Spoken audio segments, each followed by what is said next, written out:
Now, anyone who at this point is thinking that all this simply cannot be true, because Hitler and the Nazi war machine were put in place by enormously rich industrialists and corporations and people.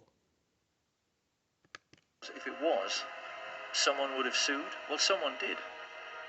This information came into the public domain because of a Dutch intelligence agent who was so disgusted when he found all of this out, he leaked it to the press. As a result of which, two very senior Jewish gentlemen, Kurt Julius Goldstein and Peter Gingold, filed suit against the American government. Of course, the more discriminating among us will now be asking how it can be that this story went completely unreported in the mainstream media. One might just as well ask why the Times in London was writing favourable stories about the Nazi concentration camps throughout the 1930s, and why Lord Rothermere was still referring to Hitler as a great gentleman as late as 1940. You really would think by now that people would have realised that it isn't so much the bias in the media which really matters. It's the things they know about, but never tell you, that really matter.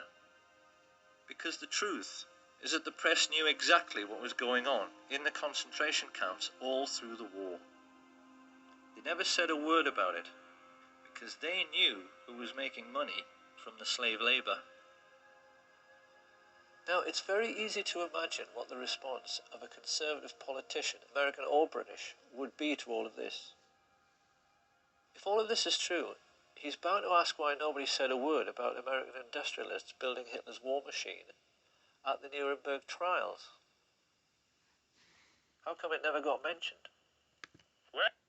American industrialists built the Nazi war machine. Where's the responsibility of the Vatican, who signed in 1933 the Concordat with Hitler, giving him his first tremendous prestige? Are we now to find the Vatican guilty? Where's the responsibility of the world leader Winston Churchill, who said in an open letter to the London Times in 1938, 1938, Your Honor, were England to suffer national disaster, I should pray to God to send a man of the strength of mind and will of an Adolf Hitler. Are we now to find Winston Churchill guilty?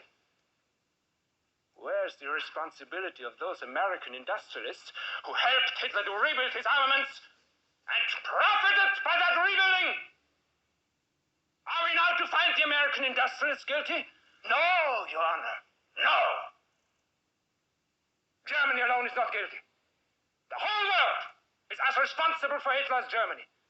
It is an easy thing to condemn one man in the dark. It is easy to condemn the German people, to speak of the basic flaw in the German character that allowed Hitler to rise to power.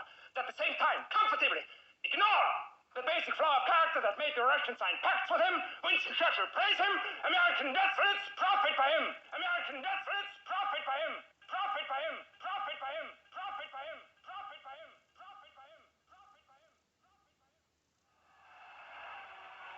In school, we are taught that the Allies defeated Nazi Germany in World War II. This is not true. The Nazis won the war because the real Nazis, the rich, played on both sides. That's what a rich businessman does. He arranges things so that he is well thought of by both sides, so then whoever wins, he wins.